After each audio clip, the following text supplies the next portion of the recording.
If you're an active buyer in the San Francisco Bay Area market and you're out watching the MLS and you're going to open houses and you're actively searching for something to buy, it's very common to have multiple buyers interested in the same listing. So buyers feel like they are constantly competing for their dream home. So how can you make your offer stand out above all the rest? Now, I have a lot of ideas on how my clients can write a winning offer, but for now, here's 3 quick tips for you. Hi, I'm Rebecca Brooks, real estate broker, and I have helped hundreds of buyer clients shop for and successfully close escrow on their dream homes. So I know how scary, exciting, and overwhelming the entire process can be. Now, it's my job to advise you and help you get your offer accepted, especially when faced with a multiple offer situation. So here are a few tips to help you stand out from the rest of the crowd. Now, number 1, make sure you've offered a competitive price. I've seen buyers try to submit offers that are just too low, and maybe they are thinking that they'll get a second chance and the seller will give them a counteroffer. But instead what happens is another competing buyer steps up to the plate, offers more, and gets the deal. So the seller doesn't even bother countering at all. So don't try to lowball something if you really want it. Be sure that you and your buyer's agent are discussing the comparable sales and looking at any trends when it comes to pricing and overbid amounts. Take a look at what the other listings are listing for and what the other listings are selling for. Is it a trend for properties to be priced low and then sell for more? Sometimes that happens. If that happens, how much more is typical for your market? Take a look at the sales. What did they sell for when they listed for something and they sold for something? Was it 10% more, 20% more, under asking? Your agent can help you figure that out.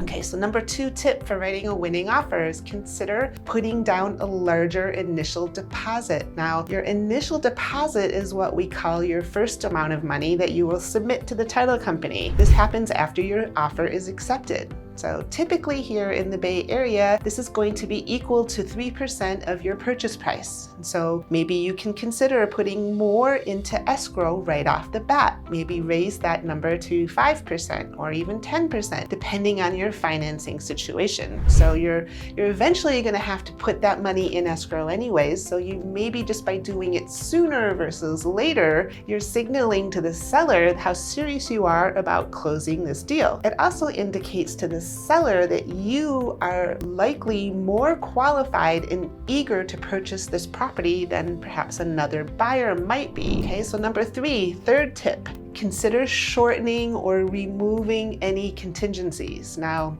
as your real estate advisor, it's my job to help you read any disclosures and analyze any reports or inspections that a seller might provide. I would never recommend that you remove any contingencies without first having all of the necessary information. But sometimes here in the Bay Area, the seller will provide a very complete disclosure package up front, and that's going to include reports and inspections that might typically are commonly done during escrow, during the transaction. So we do them up front here. Sometimes buyers decide that the information that has been provided is good enough for them, and they might choose to waive or shorten any of their inspection timeframes. So, but what about loan and appraisal contingencies? Now, it's important to be sure to not remove your loan or appraisal contingencies until you are absolutely certain that you are fully approved for the loan and the underwriter has given the full approval not only for you, the borrower, but also for the property. It's the buyer's agent job to be talking to the lender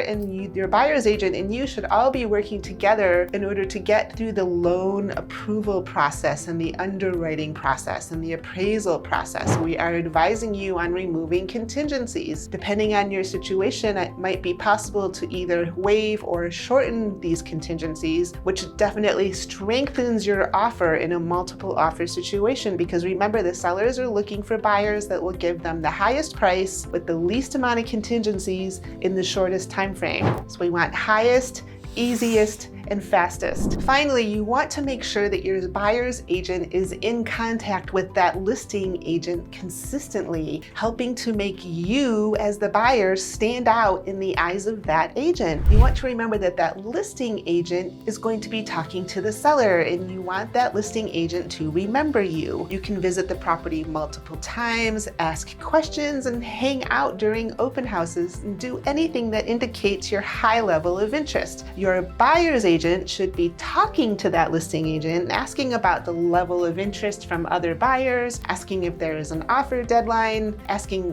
what terms or special conditions the sellers might be looking for in an offer. So you and your agent want to have a very good rapport with that listing agent. And this not only helps that agent to remember you, but it will help when that agent discusses any competing offers with their seller client. If that listing agent knows that one potential buyer shows more interest than another buyer, this might influence any choices made by the seller. Now, believe it or not, being the most eager, most organized, and most motivated buyer can be what it takes to seal the deal. These are just a few, but I have so many more tips that I can share with you about how to get your offer accepted. I have a long list of strategies that I have successfully used with my past buyer clients over the years. If you are thinking about buying a home here in the Bay Area, give me a call and let me assist you with your search. I am Rebecca Brooks with Bay Area Local Real Estate.